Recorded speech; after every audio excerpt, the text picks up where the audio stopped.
তার শর্ত হলো আপনাকে অবশ্যই এর চাষ সম্পর্কে জেনে বুঝে তারপরে চাষটা করতে হবে, যেটাতে কোনো শিকড় নাই, এই যে কোনো শিকড় নাই, তারপরে গাছ নাই।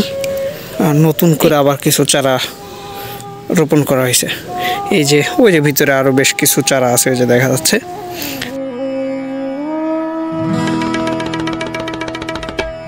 দেশ ও দেশের বাইরে থেকে যে বা যারা আমাদের আজকের ভিডিওটি দেখছেন সকলকে জানাই আন্তরিক শুভেচ্ছা ও অভিনন্দন।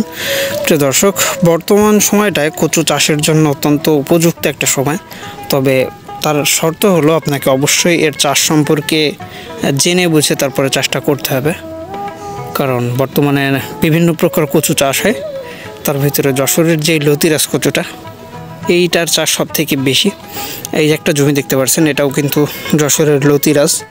এখানে বেশ কিছু চারাতে সমস্যা দেখা দিয়েছে, পুনরায় কিন্তু সেই চারাগুলা বাদ দিয়ে এই যে দেখতে পাচ্ছেন নতুন করে আবার কিছু চারা রোপণ করা হয়েছে।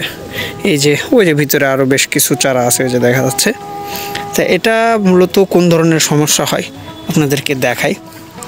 এই যে দেখেন, চারাগুলা রোপণের পরে এরকম একটা অবস্থা হয়ে যায়, যেটা 1.5 মাস 2 মাস বয়স হওয়ার পরেও চারা থেকে শিকড় আসে না, নতুন গাছ হয় না। এরকম একটা দুইটা না, অনেকগুলোতে কিন্তু এই একই ধরনের সমস্যা আছে। যে দেখেন, এরকম অনেকগুলোতে একই সমস্যা, যেটাতে কোনো শিকড় নাই, এই যে কোনো শিকড় নাই, তারপরে গাছ নাই। এই ধরনের সমস্যার ভিতরে কিন্তু অনেকে পড়ে।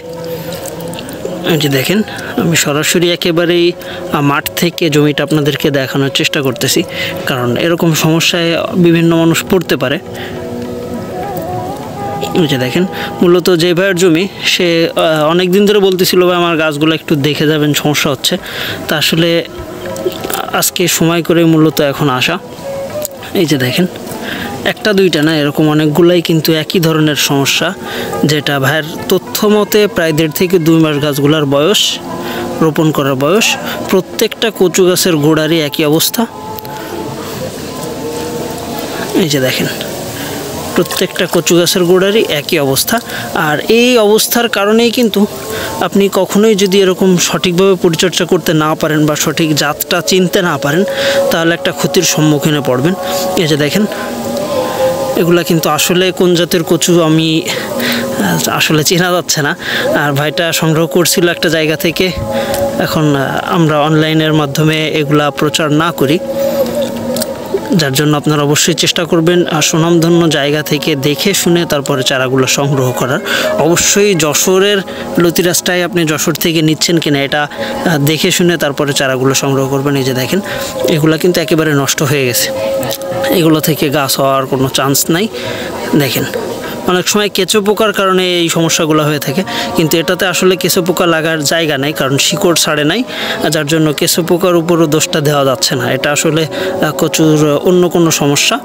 তা যার জন্য আমি আজকে সাথে করে বেশ কিছু চারা নিয়ে আসছি, আর সেগুলো কিন্তু এই যে রোপণ করা দেখা যাচ্ছে। এই যে আরও ভিতরে বেশ কিছু চারা আমি রোপণ করে দিয়ে গেলাম, এই যে ভিতরে দেখা যাচ্ছে। তো অনেকে আছে যারা বর্তমান সময়ে লতি কচু চাষ করতে চায়। তা আসলে আপনি যদি একজন লতি কচুর নতুন চাষি হয়ে থাকেন, অবশ্যই চাষ সম্পর্কে সঠিকভাবে জেনে বুঝে তারপরে চাষটা শুরু করবেন। আর সুনামধন্য জায়গা থেকে আসলে সঠিক জাতের চারাটা আপনি পাচ্ছেন কিনা এই জিনিসটা জেনে বুঝে তারপরে চারাগুলো সংগ্রহ করবেন। তারপরে দর্শক, এই ছিল আজকের ভিডিওটা। দেখা হবে পরবর্তীতে আবার নতুন ভিডিওতে। সে পর্যন্ত সবাই ভালো থাকবেন। আল্লাহ হাফেজ।